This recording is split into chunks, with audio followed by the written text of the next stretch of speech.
right there, buddy. Now Amy's right here. Oh, hey. So when you put your headphones on, you'll be able to hear her. Yeah. That's how she knows. Hello. How you doing, bud? Pretty blessed, man. How are you doing? Look at you. Come in. You got 3 CMA nominations. Isn't that crazy? I know. I'm just, honestly, we're over the moon about it. They were very unexpected, so that's the most beautiful way to get a surprise, and it's a really big blessing, man, to have them, especially wrapped around the main 2 around Drunk Girl is very humbling. Man, come on, brother. That's good. It really is. It is really humbling. I just, it's my first time being nominated for CMAs, and I mean, you never really know that. I don't think that you have dreams of that until it actually happens. Then you go, golly, it's like a dream come true, because it feels so good. But I have to tell you, man, I'm just so thankful to the community, really, because who would have thought? So I'm grateful. 3 CMAs nominated for New Artist, Song of the Year, Drunk Girl, and also Music Video of the Year for Drunk Girl. Take a drunk girl. I think some people get the meaning of Drunk Girl confused because they only see the title of the song. Does that happen a lot? Yeah, that's actually why we wrote it that way. I think that the word polarizing in the world, I think, is an okay thing sometimes. First of all, it puts a little bit of controversy into the situation because, man, it raises people's eyebrows. It gives them something to talk about, and that's okay. I'm real comfortable with that because once you listen to Drunk Girl, the message is so positive about just taking care of your fellow human, really. I mean, as far as a guy being a good man, being the difference in a boy and a man, and taking the drunk girl home, doing the right thing. And it's a 50-50 two-way street. Same for girls to guys.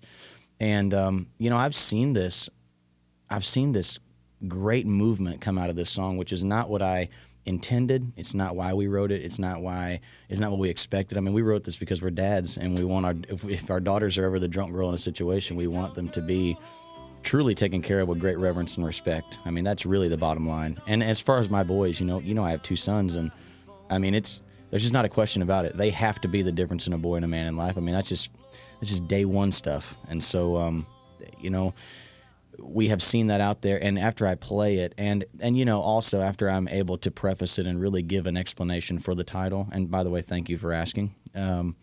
It really changes people's mindset, because I can understand when you read something that says Drunk Girl, you immediately go, oh gosh, another drinking song. I mean, especially after my last one, I had to fix a drink. So it has good correlation, you would think. But this is just really a piece of my heart as a father, as a Christian, as a husband. It's just a piece of who I am, and it's just how I live my life. And so I wanted to spread that positive message and be on the forefront of doing it, no matter the cost. And now we're top 10 with this song, thanks to you guys, and it's a huge blessing. And then the nominations came out, and I think it just goes to show that there are so many real deal people out in the world, and when they hear stuff that connects with them, when they get the opportunity to hear it on the radio, songs can really change a life. And I've never had a song, Bobby, honestly, that's changed my life on a very personal note. To have people come up and tell me their real true stories, and to really open up about things maybe sometimes in their past. I know for a fact sometimes in their past that they didn't feel comfortable speaking about otherwise. And the song has really lent itself to that. And it's been the most intensifying, humbling thing I've ever experienced. That's true. So much has happened in the last year, man. I know. It's crazy to have seen you in stages, to go from the guy who comes in, who we just met, first performer ever on our morning show. Yep. We came in, we're just testing the equipment. I know. I mean, you were playing at Tootsie's, yep, living in your car. Yep. Get a record deal, lose a record deal. Twice. Get a record. Yeah. Yeah. And then here you are today with the CMA nominations. You just had your second number 1. Yeah. Find Me a Boat's number 1. Fix a Drink goes number 1. I mean, I'm seeing all it's like you're like the stock market, and I'm enjoying watching it climb in ups and downs. Thank you. You're on the upright. The Opry. Aren't you the youngest living member of the Opry? Is that true? Yes, sir. I'm the youngest living member of the Opry. They gave me that great honor, and I just am so proud. I've always said, traditionally, if you listen to all my interviews, I've always said I wanted to do 2 things: have hits on the radio and be on the Grand Ole Opry. And as if playing the Opry wasn't good enough, which it totally was, they were gracious enough to make me a member, and I am the youngest one, and I'm real proud of that. I just love it that much. But I also love having hits on the radio because, I mean, that's the biggest way to get to the people, and it has changed. Y'all have changed my life. I mean, really, you got to understand, like, we went from just playing when we could, where we could, however we could, and now it's just full-blown tour all the time. And I just told somebody about 5 minutes ago, I said, yeah, I'm going back to work today, and it beats working. And, that always raises eyebrows and kind of gets a chuckle, but I just love my job. I mean, I'd be doing it either way. I'm just blessed to be able to do it on this level. And honestly, it was the luxuries were all afforded by you. They were afforded by the company. They were afforded by everybody in radio. It's just the fans, man, have just multiplied and multiplied and multiplied. And I just something you can't quite explain it unless you experience it. And it's the most gratifying thing for a singer and a songwriter, and I just love it. There's nothing better than to be in that position. Chris Janson's here right now. I was looking at your Instagram. There's a picture of you and Billy Bob Thornton in Virginia. Yeah. Which is cool. And I'm from Arkansas, and he's from near where I grew up. Yes. And, Sling Blade from back in the day. Oh. Favorite movie. Yeah. Who've been some of the cooler people you've got to meet since this country music stardom has started to kind of pop up? Well, thanks for asking. I'm not just saying this because we're here, but I would definitely consider you probably one of the top 3 tiers. I'm serious. Go ahead. Man, I'm always going to be extremely... We're friends now. Come on. But we've always been friends. We were friends from the first time we met at the Hall of Fame, and I don't forget things like that. But we've just had some great successes together, and for that I thank you. But as far as artists are concerned, man, I got to tell you, I've got a lot of great friends that I've made, of course, Tim McGraw, Keith Urban, and I want to say, it's especially Keith Urban for the fact that the first message I got during the chaotic craze of CMA nominations coming in was from an Entertainer of the Year and an Entertainer of the Year again nominee. And I mean, who would have thought, And I know that he's got a lot on his plate, and that was the first message I got. Oh my God, finally, congratulations for the CMA noms, and I just really love Keith Urban. He's really what you see is what you get kind of guy. He also put you invited you to the Opry. He did that. He came out on stage at the Ryman. That's exactly right. He did the invitation. Luke Bryan has been very good to my family and I, and Blake Shelton's been great to me. There's a long list, but really, I have some real friendships out there that you could just never. You could never bet on having those, and then you get them somehow, and they actually stick. Dustin Lynch, he's a great guy, and Jake Owen, my tour mate right now, is a great guy. And anyone out of country music? Yeah, absolutely. Just give me one person out of country music. We'd be like, that's cool that you met him. Oh yeah, so. Gosh, there's been a lot. One person, Chris Janson. One person. Okay, I'm gonna be honest with you. I really enjoyed meeting Billy Bob Thornton a few weeks ago. It was really because it was such a weird and unique situation. It was a lot of fun. But what were you gonna say? The new lead singer, you just did a show. Oh yeah, and I gotta tell you who the nicest guy in the world is Chad Kroeger from Nickelback. That's a good answer. We like that one. We weren't expecting that one. Yeah. Chad Kroeger. Well, it was so random. This guy walks up and he goes, he walks up and he knocks on the dressing room door at this festival in Canada, and of course the people that were at the forefront was like the tour manager and some of the band, and it's a real low key backstage, and I hear this voice out there. He's like, yeah, is Chris here yet? And I'm generally not there at that time, but it was a fly-in date, so we were there super early and all day, and I got there and. They were like, nope, he's not here right now. And I was like, yes, I am. I'm here. And I walked out there, and it was Chad Kroeger from Nickelback. And I'm like, oh, my God.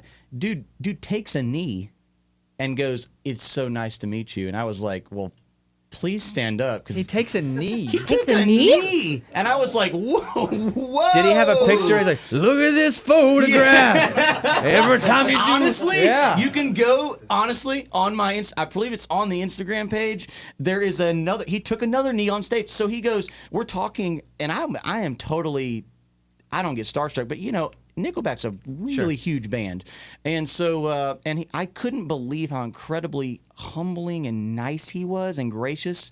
And he said, "Man, I'm just such a big fan." He starts rapping off titles of songs: "Holding Her," "Buy Me a Boat," "Fix It." He raps them off like songs people won't even ever hear. And then he goes, "I'm just gonna say it. Can we get a picture, please? And can I please sing 'Buy Me a Boat' tonight with you?" And I was like, "Wait, Chad Kroeger from Nickelback sang 'Buy Me a Boat' with you?" Oh, 100%. And I said, "Dude, I was gonna ask you anyway." He was like, "Well, I would love that." What? And now listen, here's the best part. He would admit this too, because it's just so funny to see it coming from like my perspective, because when I look at me, I think, what is even going on in the world right now, you know? And so when I'm on stage and I got Nickelback standing over here on the side of the stage, and they're like eager fans or something, like, I can't wait. That just trips me out to see that, right? And then I said, okay, now everybody please make welcome. And of course, you know, he's Canadian, so the crowd goes crazy. And he walks out, and man, you know, first of all, just a genuinely great guy. Secondly, a really good singer and a great entertainer. And we enjoyed it. It was a lot of fun. So we sang Buy Me a Boat, and it was like the most tripped out thing. I remember it was like the one show of the year that my wife and kids were not with me. So I immediately called Kelly. I'm like, you're not going to believe what just happened. And then I sent her the picture, and there's a photo of me, like, hands up in the air and just having a really good time. But the experiences that we've had have just been incredible. I mean, honestly, to have shows with Billy Bob Thornton, I mean, that's just weird and cool all at the same time, especially if you're a Sling Blade fan. Dude, you did Buy Me a Boat with Chad Kroeger. I know, I didn't man. even know that. Come on. What does it sound like when he's singing it? What's his version of it? You can buy me a boat. That's awesome. Yeah, man. Except way better than that. I've said for a long time that I think pound for pound, you are the best live performer I've ever seen. Thank you very much. You know, I think once you get to a certain point, you can get all the fancy stuff, and that can elevate you. But if you just put someone up against you on a stage, and there's nothing else except just the stage, Yep. man, nobody does it like you do. Thank you, man. And Chris does things like this. Is Chris playing? He'll have a bass drum. He plays it himself with his foot. He's got a harmonica and he's got a guitar. This is Chris doing all of this at once.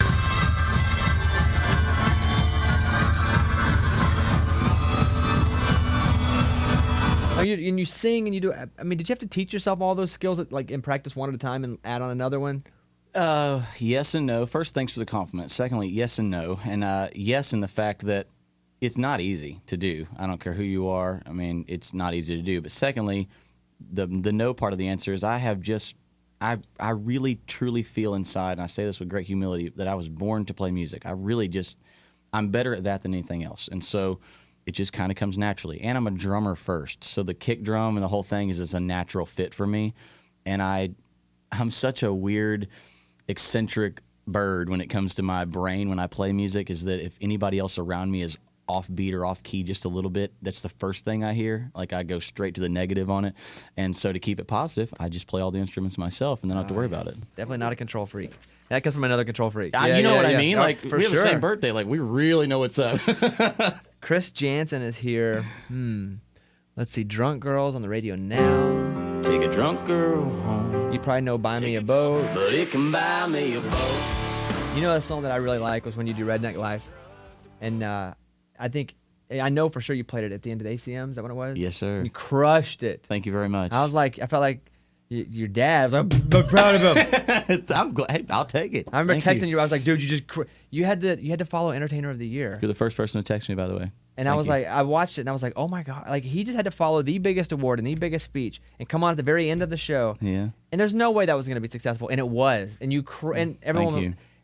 I think that was an eye opener for a lot of people. Yeah, I do too. It definitely was. And it was an eye opener for us, man. I mean, you got to understand, 2 days before that, we're just going to the ACM Awards, just chilling, doing our deal like everybody else. And, the producers and the people who put the show on, they were like, hey, got this opportunity. We would love for you to close the show with the last performance, which is always something that I personally, watching so many years now, have always been a fan of watching, whether it be, Darius Rucker, whoever it may be, and enjoy that part. And so I said, okay, great. So I'm thoroughly expecting just to do whatever they say.